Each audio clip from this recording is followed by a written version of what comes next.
Good morning and welcome. Today's thought of the day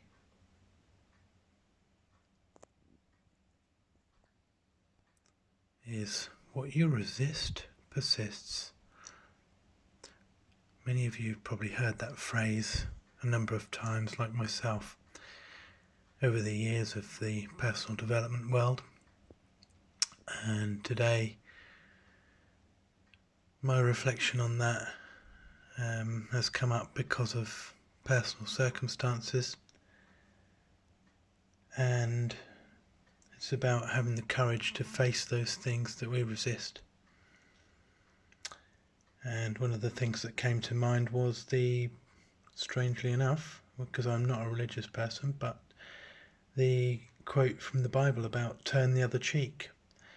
Now, I know there are different interpretations of that, but in the days when I used to look at scripture and study different religions, I came to the conclusion that was about, or what it was really, the real interpretation for me was about turning away from the things that no longer serve you, or that pull you down, make you feel negative and angry and frustrated. And even though it's okay and normal to experience those feelings and emotions, which is fine, but to focus on them too much, I believe, is what that scripture is about.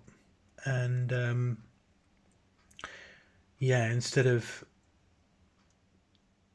getting dragged down that rabbit hole, I believe it's wiser to look at the things that we want to move towards, so framing it in a positive way, a bit like the NLP techniques of reframing, but to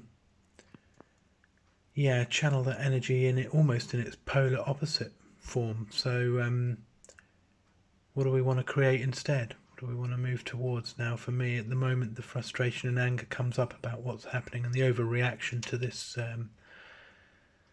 situation, which is causing untold misery and pain and suffering for millions of people around the world to avoid a handful of deaths. It's just preposterous, and I know there are many people out there who believe there's a deeper agenda behind it all, and I have a tendency to look at those viewpoints with an open mind, and I think there is a lot of truth in that.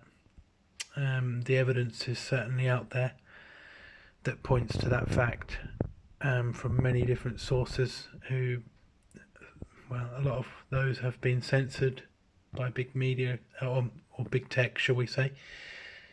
And I think a lot of people have had that experience of posting something and having it removed because you allegedly contravened some guideline.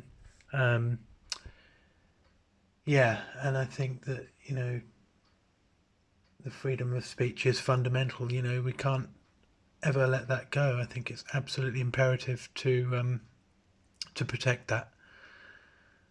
Even if someone has a different opinion and says something offensive, then I still think they have the right to say that, unless it's being used in a malicious way, to cause harm, deliberately cause harm to somebody, insightful of religious hatred, or whatever that law is that protects us from that kind of hate speech and fundamentalist extremism and that kind of thing. I think that's a wise thing to keep in place, but to actually remove people's ability to speak freely, I think, is a very dangerous precedent, that will lead us down a very dark path if we allow that to continue.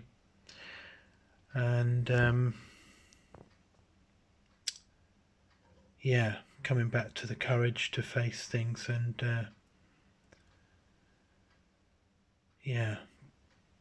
to move towards something positive instead is, I think, the way forward. So I'm sure we can all think of examples of that in our own lives, and my challenge today for myself and anyone out there who listens to this video at any point is to do the same and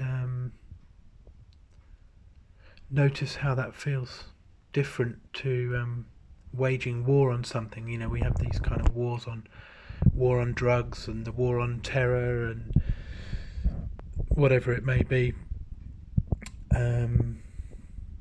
But yeah, it just adds more power to it. So